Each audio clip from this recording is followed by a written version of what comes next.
Welcome to Purpose Driven Progress. As always, I am your host, Jacob Hicks. Today, we're talking about how most people tend to just focus on the finish line. They're chasing that finish line, but the real magic happens in the steps that we take to get there. Today, it's all about the journey. So let's dive into it.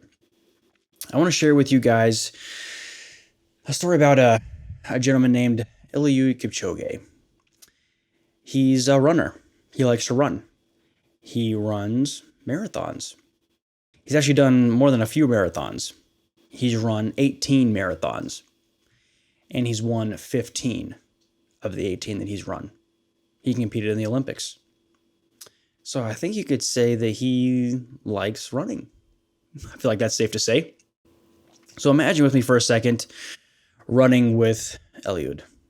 He's from Kenya. Now, it would just make sense and be respectful to make sure we're running on his home turf, right? Now, I've never been to Kenya, but to my limited understanding, I've heard that it's a little on the warmer side. So for somebody like me, I would be carrying a ton of sunblock for our 3, 4, 5 hour run with Eliud. And I would imagine it'd be, kind of on the dustier side. You might even get kicked up and get in the air where you could, almost taste it a little bit. But it's probably a gorgeous day. It's, the warm sun is hitting down on us. The beautiful birds are singing all day long. The air is perfectly clear. And we are running with a man that has won 15 marathons. Now, it's obvious that this guy loves to run, but he also loves the journey of running more. He often says that he loves the journey of running because it leads to growth and connection, which is really all we're kind of looking for, right? Because how could you have imagined running 18 marathons, but not loving running, not loving the journey of running, even though you may not win every single time, you may not win every single race, but you love the journey anyway. You love the connection and the growth that it leads to. And that's what we're talking about today. That's going to be your strategy for today's episode, is falling in love with your own journey. And I want you to fall in love with the person that you are becoming on your journey. So our first step is to reframe your goals. It's not about how far is it until we get to the finish line, but about asking, what did we learn today? What did I achieve today? So the journey builds the skills and the strengths needed to handle the destination. If we don't get forged and fire a little bit along the way, then even if we get to the top of the mountain, we may not be able to handle what it is to be on top of the mountain. Second, we need to make sure we are celebrating the small wins. Everything can be celebrated and can be a win depending on how you're looking at it. Consistency matters. The achievements matter. If you are looking to lose a bunch of weight and you want to get back in the gym, you want to get super jacked, you want to get really buff, you want to go to, those bodybuilding shows, it's an achievement when you stick to your typical routine, even on the days that you don't want to. That's a win. So take the time to acknowledge them. Let's say you want to get more into reading, and you just never have been a really big reader, but there are certain things you really need to be diving into, need to be focusing on. And you plan to read maybe 10 minutes a day or maybe 10 pages a day, but it's been a crazy day. You just haven't been able to get there. So you sit down and you read or listen to one page, maybe just for a few minutes. That's still an achievement. It's still getting something done. Remember, motivation is a result. It's not just a feeling. Third, find the joy in the process. So engage with your daily tasks, but if it's not enjoyable, and not everything will be enjoyable, but if it's not enjoyable on the whole, then I want you to ask yourself, is this still aligned with my values?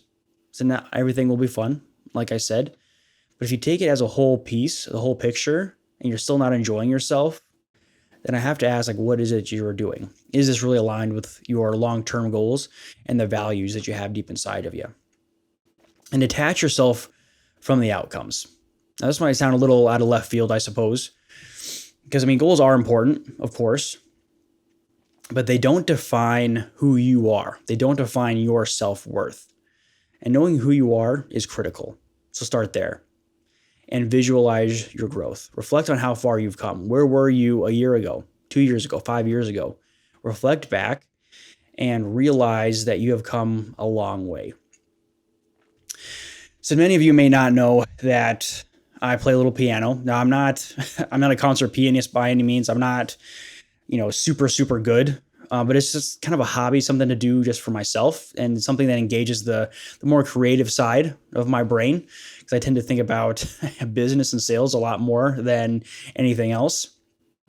And I've only been playing for, roughly about a year and a half or so at this point. And there's been times when it's really, really frustrating, especially early on. So I was not only having to learn songs, I was having to learn various techniques. I was also having to teach myself how to read music, which is kind of like its language unto itself. But eventually I got pretty decent at reading music. So when I sat down to play, I would be able to just kind of pump out a song pretty quickly. So I remember resting my hands on the keys, and something that really resonates with me is when a song starts to come together. For example, one of my go-to songs is a song called Passacaglia.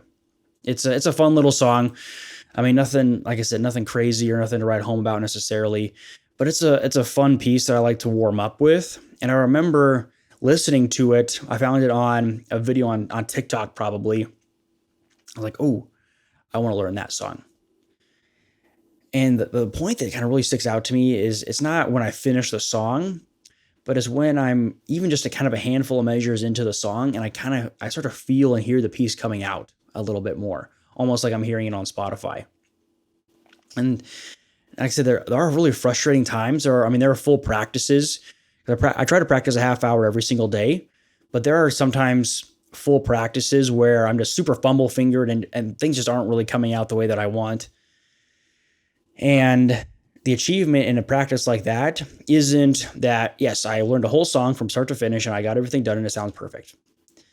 The success, the win in a practice like that is that I practiced it all, that I stayed consistent, and that I got something done. So I don't know about you guys. So how are you guys going to make falling in love with your journey your own? How are you going to make this strategy your own? What are you going to apply? What are you going to try today? Because tomorrow never comes. All we have is today. So as always, thank you all so much for listening. So don't forget to subscribe and share this with somebody who could use a reminder to celebrate their small wins. And I'll see you guys next time.